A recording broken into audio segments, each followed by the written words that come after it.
لیکن ساتھ میں میرے نبی نے مردوں کو بھی نصیحت کی، جس کی بیٹی کو آپ لے کر آئے ہیں یہ لاوارث نہیں ہے، جس کی بیٹی کو آپ لائے ہیں، جس کی بہن کو آپ لائے ہیں یہ لاوارث نہیں ہے، یہ آپ کی گھر کی ملازمہ نہیں ہے، آپ کی غلام نہیں ہے، یہ تیری بیوی ہے، اس کا اللہ نے بہت حق رکھا۔ میرے نبی نے فرمایا لا واسطہ بالنساء خیرا، مردوں اپنی بیویوں کے ساتھ بھلائی کا معاملہ کرو۔ ہے افسوس کہ میرا یہ جو مرد ہے نا، یہ جو شوہر اپنے آپ کو کہتا ہے، یہ کہتا ہے میں تو گھر کا نگران، میں کفیل، یہ بیویوں کے اوپر بعض دفعہ زیادتی بھی بہت کرتا ہے، پورے زمانے سے ہنس کے بات کرے گا، اپنی بیوی سے نہیں، ہے کہ نہیں ایسا؟ سوچیے اپنے گھربانوں، دوستوں کی محفلیں ہوں گی، دوستوں کی محفلوں میں ہنسے گا، بولے گا، بیوی کے سامنے جا کے جناب سب سے بڑا شیر بہادر بن جائے گا، ساری دلیری ساری مردانگی بیوی پہ دکھائے گا۔ بیویاں محبت سے جیتی جاتی، بیوی بدماشی سے نہیں جیتی جاتی۔ ایک واقعہ میں نے فیس بک کے اوپر پڑھا تھا، میاں بیوی کے درمیان لڑائی ہوئی، بیوی نے بیگ اٹھایا گھر جانے لگی، خاوند دیکھا کہ یہ تو چلی جائے گی تو مسئلے خراب ہو جائیں گے، لڑائی کے بعد بیوی اپنے میکے چلی جائے گی، کھانا مجھے بنانا پڑے گا، کپڑے مجھے دھونے پڑیں گے، سارے معاملات مجھے کرنے پڑیں گے، خاوند کے حق قل میں آ۔ خاوند نے بڑے پیار سے اپنی بیوی کو کہا جانو کہاں جا رہی ہے؟ بس یہ لفظ جانو نے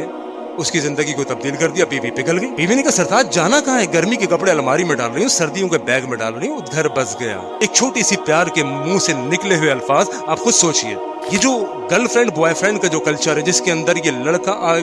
لڑکی کو، نامحرم لڑکی کو پھول دیتا ہے، خصوصاً ویلنٹائن ڈے میں پورا سال، یعنی پھول تو محبت کا اظہار ہوتا ہے، پھول محبت کا اظہار ہوتا ہے، یہ لڑکا نامحرم لڑکی کو، جس کو ہم عرف عام میں گرل فرینڈ کہتے ہیں، اس کو کیا دیتا ہے؟ برڈ دیتا ہے، کلی دیتا ہے، پھول دیتا ہے، بوکے دیتا ہے۔ سب سے زیادہ محبت کے حقدار تو آپ کی بیوی ہے۔ آپ نے کبھی اپنی بیویوں کو پھول دیا؟ اپنے گریبانوں میں جا کے دیکھ لیجیے، ہمیں شرم آتی ہے، ہمیں بیوی پر بدماشی کرتے ہوئے شرم حیا نہیں آتی، بیوی کو گالیاں دیتے ہوئے، بیوی کو دھتکارتے ہوئے، کھانے میں نمک کم ہو گیا اس بیچاری کو ذلیل کر دیا، ہمیں اس میں کوئی شرم حیا نہیں، لیکن بیوی کو لے جا کے گلدستہ دے دو، پھول دے دو، اس میں شرم آتی ہے۔ میرا بیٹھک پروگرام تھا، اس میں سارے ابو معاذ حنیف صاحب بھی آئے ہوئے تھے، میٹرو ٹیلی ویژن کے اوپر ایک پروگرام میں نے کیا بیٹھک، اس میں ایک شیعہ عالم تھا، ایک بریلوی تھا، ایک دیوبندی تھا، اور اہل حدیث کی طرف ابو معاذ حنیف تھے۔ ویلنٹائن ڈے کا موضوع تھا، میں نے آن ایئر پروگرام کے اندر، لائیو پروگرام میں نے پھول منگوائے، میں نے کہا یہ بات یہ آپ علماء اکرام موجود ہیں، آپ کو لوگوں نے دیکھنا ہے، آج آپ نے گھروں پہ جا کے یہ کرنا ہے کہ یہ پھول جو میں آپ کو دے رہا ہوں، یہ آپ سب نے اپنی اپنی بیویوں کو گھر پہ جا کے دینا۔ یقین کیجئے یہ لائیو آن ایئر ہم نے ایک ایسا میسج کنوے کیا جو لوگوں کے لیے سیکھنے کا باعث بنا کہ ایک تو مولوی،